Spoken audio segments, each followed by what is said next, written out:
네, 안녕하세요. 주식은 역시 끼리끼리새 끼리씨입니다. 안녕하세요, 끼리분들. 자, 오늘 장도 정말 힘든 장이 지속이 되고 있습니다. 오늘은 어떤 뉴스가 있는지 바로 확인해 보도록 할게요. 첫 번째, B2 위험 예상치 못한 하락 가능성이 있다고 합니다. 그리고 두 번째, 전문가가 보는 코스피 바닥이 어딘지 한번 보도록 할게요. 세 번째, 결국 우리나라도 위드 코로나를 시작할 수밖에 없다고 하는데요. 한번 어떤 내용인지 확인해 보도록 하고, 그리고 기름들 어렵고 힘든 한 주 진심으로 고생 많으셨습니다. 자, 매일매일 줄인을 위한 경제 뉴스 10분 정리. 오늘은 2021년 8월 20일 금요일입니다. 같이 공부하시죠. Let's get it! 자, 오늘 뉴스 같은 경우에는 앞으로 시황 같은 그런 것들을 반 정도 다뤄보고, 그리고 나머지 반은 이제 다른 것들을 한번 다뤄보도록 하겠습니다. 자, 들어가기 앞서 좋아요를 누르시면 저 길이세계 매우 큰 힘이 됩니다. 정말 감사합니다. 첫 번째 뉴스, 반도체 겨울은 오지 않았다. 전문가 업계 수요가 견조하다고 하는군요. 이구동성으로 말하고 있다고 합니다. 자, 한 분은 이렇게 말했습니다. 현재 메모리 반도체 산업시장에서 갑자기 수요나 공급이 예상보다 급격하게 변하는 현상은 보이지 않는다며, 이로 인해 삼성전자나 SK하이닉스 등의 한국 메모리 업체들이 안정적으로 수익을 내는 데는 문제가 없어 보인다고 분석했다. 이어 메모리 반도체 제품의 가격이 단기적으로 출렁일 수는 있겠지만 그 편차가 크지 않을 것으로 보고, 재고 역시 현재 메모리 반도체 생산 업체들이 많이 쌓아놓지는 않은 것 같다라고 말했다고 하네요. 그리고 다른 사람은 이렇게 말했습니다. 내년에도 5G가 본격 보급이 되는데 VR 그리고 메타버스와 같은 서비스가 늘어날 것으로 보인다. 그런데 이러한 서비스를 제공하려면 메모리 반도체 수입을 늘릴 수밖에 없다고 합니다. 또 다른 사람은 현재 메모리 반도체 수급과 가격은 급격한 변동과 같은 문제가 보이지 않으며, 다만 PC 생산이 잘 안 되기 때문에 PC용 디램 현물 가격이 하락하는 현상이 있는데, 산업 측면에서는 걱정할 만한 수준이 아니라고 합니다. 5G가 확산되면 데이터가 엄청나게 늘어나는데, 이러면 메모리 반도체 수요가 더 늘어 가격 하락 요인이 중장기적으로 없다고 봐도 된다고 말했다고 하네요. 그리고 삼성전자와 하이닉스에서도 그렇게 특이점은 없다고 말했다고 합니다. 양사 관계자는 디램 현물 가격 하락 등 가격을 예의주시하고 있으면서도 현재 수급에서는 큰 문제가 있지는 않다고 합니다. 그리고 플러스, 지금 현재 메모리 반도체 재고가 1주치밖에 없는 것으로 알려졌다고 하는데, 이는 메모리 반도체 수요가 아직까지도 견조하다는 거겠죠. 또한 흥국증권 연구원은 디램 사용처별 전망에 대해 PC에서는 수요 둔화 가능성이 존재하지만 가파르게 둔하지도 않을 것이며, 모바일에서도 수요가 견조하고 내년에는 5G 스마트폰의 보급이 확산되기 때문에 여기에서도 회복이 된다라고 말했다고 합니다. 한편 어제 확인했던 뉴스네요. WSTS 반도체 무역 통계 기구는 오히려 반도체 시장이 이렇게 줄어드는 게 아니라 더욱더 늘어날 것으로 전망을 한다고 합니다. 내년 매출 규모는 올해보다 8.8%나 늘어날 것으로 전망을 한다고 하네요. 그러니 지금 현재 삼성전자와 SK하이닉스의 주가가, 삼성전자는 무려 만원이 빠졌고요. 그리고 하이닉스는 2만원에 가까이 빠지는 걸 확인할 수 있죠. 이 정도의 하락이, 한 업체가 반도체 디램 가격이 5% 빠진다고 하고, 그리고 거기서 리포트가 나오니까 이렇게 급격하게 하락했는데, 하지만 아직까지는 진짜 디램 가격이 빠지는 걸까, 이러한 의문점이 존재하고 있다고 합니다. 물론 최근에는 테이퍼링, 중국의 경제지표, 그리고 탈레반, 이러한 이슈 때문에 지금 증시가 흔들리고 있지만, 결국 3분기가 끝나고 4분기가 됐는데도 디램 가격이 하락하지 않는다면은 그때는 오히려 강한 매수세가 다시 돌아올 수도 있지 않을까, 이런 생각을 해볼 수 있을 것 같습니다. 이 부분은 결국 시간이 지나봐야 누가 맞았는지 그거를 알 수 있을 것 같습니다. 자, 지금 우리 증시가 이렇게 급격하게 빠지고 있는데요. 그리고 여기서 더 만약에 빠지게 된다면은 우리가 생각했던 그 정도 라인을 뚫고 내려갈 수도 있다고 합니다. 자, 그 이유가 무엇인가? 바로 B2 때문인데요. 주가 하락에 고개 드는 반대매매 주의보. 지난번에 같이 공부했기 때문에 빠르게 읽어보고 넘어가도록 하겠습니다. 빚내서 투자는 이른바 B2가 사상 최대 수준을 기록하고 있는 가운데 최근 증시 부진속 반대매매가 급증을 하고 있다고 합니다. 현재 위탁매매 미수금은 지난 18일 종가 기준 3,913억인데 지난 10일에는 2,500억이었고 이후에는 3,000억대로 늘어난 뒤 4천억대를 코앞에 두고 있다고 합니다. 그리고 위탁매매 미수금 대비 실제 반대매매 금액은 같은 기간 180억에서 370억으로 증가했다고 하는군요. 참고로 미수금이란 이렇게 B2를 하고 나면은 고객이 증권사에다가 돈을 내야 됩니다. 그런데 투자자가 신용대출로 주식을 산 뒤 기한 내에 갚지 못하면은 증권사는 가만히 있을 수가 없겠죠. 미수금을 회수하기 위해서 강제로 그 주식을 매도합니다. 그거를 바로 반대매매라고 하는데, 이거의 문제점은 그거죠. 증권사에서 대출금 상환에 필요한 수량만큼을 하한가로 계산해 팔아버린다는 것이라고 합니다. 그러니 오늘 아침에도 그런 걸 많이 보셨을 거예요. 장이 시작했는데 야, 얘는 왜 하한가부터 시작하지? 그게 바로 반대매매 신호라고 볼 수 있겠죠. 그리고 오늘 또 장이 정말 좋지 않은데 이런 흐름이 지속된다면 다음 주 월요일에도 하한가로 시작하는 종목을 정말 많이 볼 수 있을 것 같습니다. 그래서 이렇게 반대 매매가 커진 이유가 무엇인가? 개인 투자자들의 비투 열풍이 꼽힌다고 합니다. 지난해부터 각국 정부가 대규모 자금을 풀면서 증시로 유동성이 몰리자 증시에 발을 들인 개인 투자자들이 비투 규모를 늘렸기 때문인데요. 실제로 지난 17일 기준 개인 투자자의 신용거래 융자 잔액은 25조 4,712억 원으로 1998년 통계를 집계한 이후 최대 수준을 기록했다고 합니다. 그래서 시장에서는 증시 조정 수준이 더 커질 경우에는 반대 매매가 증시 하락 가속화에 뇌관이 될 수 있다는 우려가 나오며, 주가가 하락하면 투자자들은 빌린 돈을 갚지 못하고 증권사는 반대 매매를 행사합니다. 그리고 반대 매매 매물이 단기에 집중적으로 나오면 주가가 더 하락하는 악순환이 발생할 수밖에 없다는 거겠죠. 그래서 오늘 장이 정말 좋지 않기 때문에 다음 주에도 반대 매매가 터진다라고 볼 수 있겠네요. 자, 지금 장중에 코스피가 3060까지 밀리고 있습니다. 그런데 바닥이 3040까지 하락 가능성이 있다고 하는데요. 한번 어떠한 이유인지 보도록 하겠습니다. 코스피 지수가 4개월여 만에 3100을 내주면서 조정이 거듭되고 있다. 고점 대비 6% 이상 빠진 셈이다. 그래서 증권가에서는 외국인 순매도와 주가 조정이 당분간 이어질 가능성이 높다는 분석이 나온다고 하는데요. 다만 아직까지는 국내 증시가 상승세가 끝난 것은 아니라고 보고 있다. 미국 페드의 테이퍼링과 금리 인상 관련 불확실성, 반도체 업황에 대한 과도한 우려가 잦아들면 상승세를 재개할 것으로 보는 시각이 많았다고 합니다. 그러니까 지금 현재 우리가 가장 신경 써야 될 건 두 개라고 볼 수 있겠죠. 테이퍼링 그리고 반도체 업황.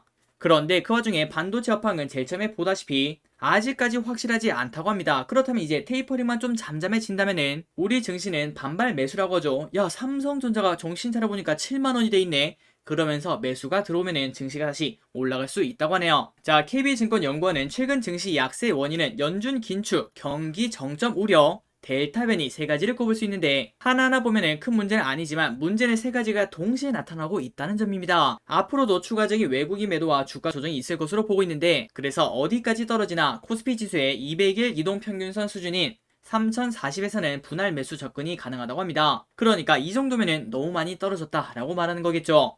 다만 증권가에서는 기간 조정이 끝나면 재차 상승세가 올 것이라고 보는 시각이 많았다고 합니다. 8월 잭슨홀 미팅과 9월 FOMC를 전후한 통화정책 관련 불확실성으로 인한 조정이 끝나고 나면은 4분기부터, 그러니까 찬바람이 불면은 그때부터는 상승을 기대할 수 있다고 하네요. 그러니까 지금 이 말을 보자면은 지금 바로 급하게 매수할 필요가 없다는 겁니다. 지금 이제 주가가 떨어지고 난 다음에 V자로 올라가는 게 아니라 조금은 지지부진하게 오른쪽으로 기다가 4분기부터 올라간다는 소리겠죠. 자, 장기적으로는 오히려 증시에 긍정적인 전망을 가지고 있으며, 가을이 오면은 기간 조정을 마치고 상승장에 복귀할 것으로 전망한다며, 따라서 지금은 힘들지만 이는 곧 절호의 매수 기회로 연결될 것이라고 전망했다고 하네요. 그리고 신한금융투자에서는 이렇게 말했습니다. 과거 패턴대로라면은 외국인 매도 속도가 여기서 더 가속되기보다는 감속 전환할 가능성이 높다며, 외국인 순매도와 지수 하락은 점차 속도 조절에 나설 것으로 판단이 된다고 합니다. 주요국 시장이랑 비교했을 때 우리 한국은 아직까지도 밸류에이션 매력이 높다고 합니다. 자, 다음 뉴스를 빠르게 보고 넘어가도록 하겠습니다. 다음 주에 26일 잭슨홀 미팅이 있는데요. 여기서 불확실성이 해소가 된다면은 외인 매수 업종을 대응할 수 있는 그런 상황이 펼쳐진다고 합니다. 자, 그게 무슨 소린가? 다음 주 잭슨홀 미팅에서 페드가 테이퍼링을 앞당기더라도 금리 인상에 신중히 할 것임을 명확히 할 경우에는 지금 현재 시장이 조금 흔들리고 있는데 더 이상 떨어지지 않고 불안정성이 진정될 수 있다는 분석이 나왔다고 하네요. 그러니 다음 주 26일까지는 조금 흔들릴 수 있겠지만 그때부터는 조금은 안정되지 않겠나, 이런 시각을 볼 수 있었습니다. 자, 물론 지금은 예측이 쓸모가 없는 그 정도의 장이라고 볼 수 있는데, 하지만 이럴 때 우리가 가만히 있는 것보다는 이러한 뉴스를 보면서 이러한 시각이 있고 그 다음에 이런 시각이 있는데 결국 이렇게 흘러가더라, 그러한 경험을 챙길 수 있으면은 결국 다음번에는 우리가 더 좋은 투자를 할 수 있는 기회가 생길 수도 있겠죠. 열심히 이렇게 공부하다 보면은 언젠가는 답이 보일 거라고 생각을 하고 있습니다. 기리분들도 이번 주에 공부하시고 그리고 경험을 챙기시느라 정말 고생 많으셨습니다. 그리고 그 경험이 성공의 씨앗이 되었으면 좋겠습니다.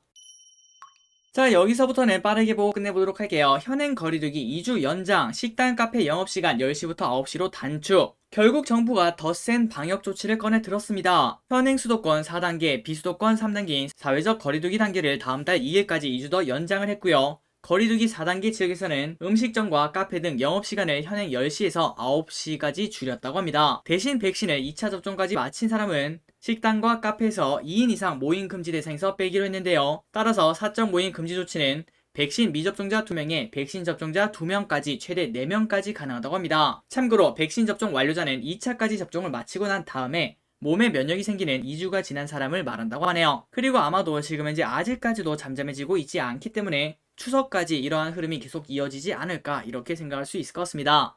다음입니다. 독감처럼 정부 위드 코로나 전략 9월 말 10월 검토 가능. 그렇다면은 이제 크리스마스 근처에는 위드 코로나라는 그런 전략을 우리가 사용할 수도 있다고 합니다. 자, 방역 당국이 20일 코로나19와 관련해 현행 확진자 중심의 코로나19 방역 대응을 통한 확진자 수 억제보다 위중증 환자 관리에 집중하는 위드 코로나 전략이 9월 말이나 10월에 검토 가능하다고 밝혔다고 합니다. 그리고 그 시점은 전 국민의 70% 이상이 코로나19 백신 1차 접종을 마치는 시점이라고 하네요. 참고로 위드 코로나는 독감과 마찬가지로 우리가 독감이 퍼졌다고 학교를 안 가거나 그러진 않지 않겠습니까? 그런 것처럼 코로나19와 인간이 공존할 수밖에 없다는 걸 인정하자는 주장으로 영국에서는 일찌감치 봉쇄 해제와 실외에서 마스크 미착용 등 활발하게 이루어지고 있다고 합니다. 그런데 아직까지는 당연히 정해진 바는 없고요. 1차 접종이 추석 전에 달성될 것 같은데 2주가 지나면 완전 접종이 되기 때문에 9월 말이나 10월 초쯤에 검토가 가능하다고 합니다. 그리고 이러한 흐름은 지금 현재 우리나라만 있는 게 아니고요. 최근 각국에서는 코로나19와의 공존을 모색하는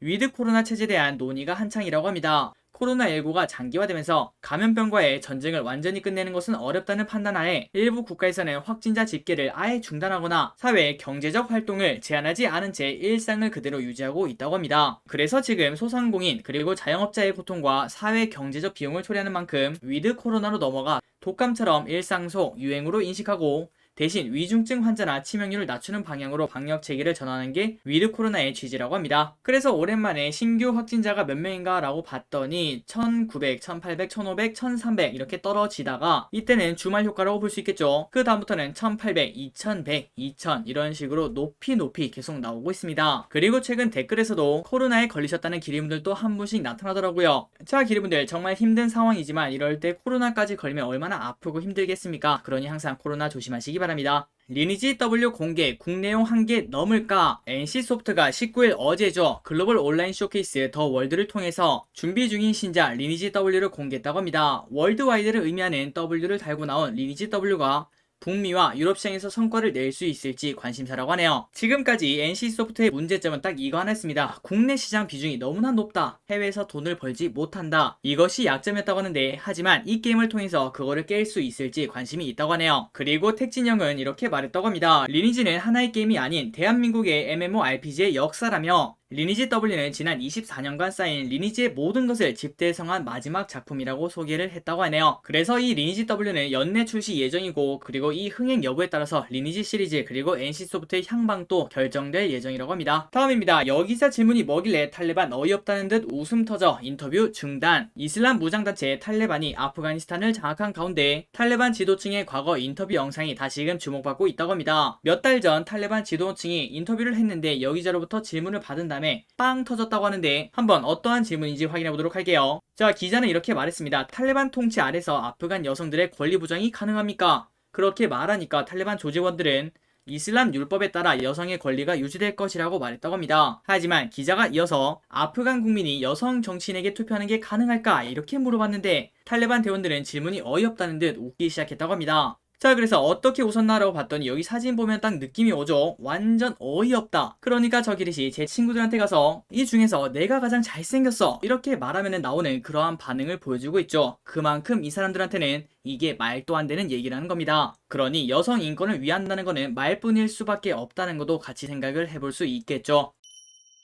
자, 마지막으로 기업 3가지를 빠르게 보고 넘어가도록 하겠습니다. 일진 머티리얼즈 말레이시아 공장 가동 본격화, 목표 주가 상승. 일진 머티리얼즈의 말레이시아 지역 공장 가동이 본격화됐다며 수요 고객사의 수요 확대는 낙수효과로 이어질 것이라는 전망이 나왔다. 그래서 하나금융투자는 일진 머티리얼즈에 대한 보고서에서 투자 의견 매수를 유지하고 목표 주가를 기존 88,000원에서 11만원으로 상향을 조정했다고 하네요. 참고로 전일 종가는 76,700원이라고 합니다. 자, 그 이유가 무엇인가? 말레이시아 법인의 수익성이 개선됐다는 평가다. 지난해 전기차 시장의 성장에도 불구하고 말레이시아 이동 제한 명령 때문에 배터리 부분의 분기 매출이 조금 낮게 유지됐는데요. 하지만 이동 제한이 풀리면서 올해 초부터는 두 번째 라인 가동이 본격화되었다고 합니다. 그리고 앞으로 주요 고객사들의 수요 확대와 더불어 낙수 효과도 확대될 것으로 전망되는데요. 삼성 SDI 그리고 LG ES 등 주요 고객사들의 전기차 배터리 출하량은 연일 증가를 하고 있다고 합니다. 자, 그런데 어떠한 종목이든 이러한 차트를 보여줄 수밖에 없겠죠. 최근 장이 정말 좋지 않습니다. 그래서 이렇게 좋은 리포트가 나왔는데도 불구하고 주가는 쭉 하락하는 걸 확인할 수 있죠. 하지만 이런 기업을 미리 공부를 해놨다가 이제 하락장이 끝나고 이제 조금씩 고개를 든다면 그때 매수할 수 있을지 한번 공부해볼 필요가 있어 보입니다. 다음입니다. 오리온. 가격 인상 및 신제품 출시로 실적 개선 전망. NH투자증권. NH투자증권은 20일 오리온에 대해서 가격 인상과 신제품에 따른 실적 개선이 전망된다며 투자 의견 매수 그리고 목표 주가 17만 5천 원을 유지했다고 합니다. 전일 종가는 11만 5,500원이었는데요.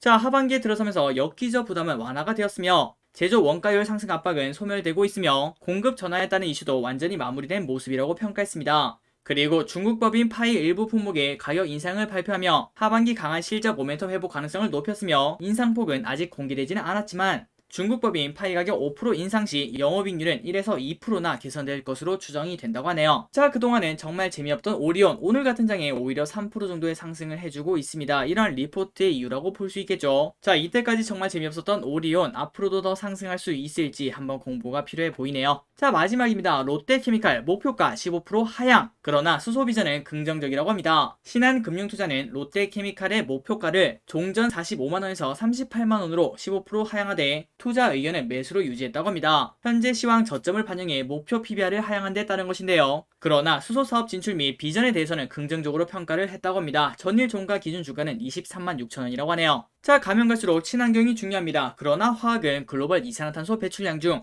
15%나 차지하기 때문에 그린으로 전환은 불가피하다며 롯데케미칼은 지난 7월 성장 전략으로 수소 사업을 발표했는데 2030년까지 4.4조 원의 투자를 통해 3조 원 그리고 영업이익률 10% 매출을 목표로 하고 있다고 합니다. 또한 그린 수소 생산의 가장 이상적 방법인 암모니아 방식은 국내 암모니아 시장의 70%를 차지하는 계열사와 협업을 통해 진행할 전망이라며 향후 2조 원 이상의 해외 그린 수소 관련 투자를 통해 수입 수소로 경제성도 빠르게 확보할 것이라고 말했다고 합니다. 물론 수소에 대한 실적이 2025년부터 본격화되는 점은 조금은 우려스럽지만 아직까지 4년 가까이 남았다고 볼 수 있겠죠. 하지만 기존 인프라를 활용하고 다양한 협력을 통해 타사 대비 빠르게 시장을 선점할 수 있다며 현재 주가 PBR 0.57에서는 떨어지는 것보다 업사이드가 훨씬 더 크다고 말했다고 합니다. 자, 그래서 롯데케미칼의 차트를 보니까 이거는 뭐 건들 수가 없는 차트죠. 그런데 물론 모든 차트가 지금 이제 이런 흐름을 나타내고 있습니다. 이것도 마찬가지로 어디까지 떨어질지 모르겠지만 다시 반등을 한다면은 그때 이제 빠르게 매수를 하려면 미리 공부를 해놔야겠죠. 한번 공부해 보시기 바랍니다. 자, 오늘 경제뉴스는 여기까지입니다. 이번 주 진심으로 고생 많으셨고요. 그리고 이번 주말 와 이렇게 쉬어되나 싶을 정도로 푹 쉬시기 바랍니다. 지금까지 기리셨습니다. 빠이요.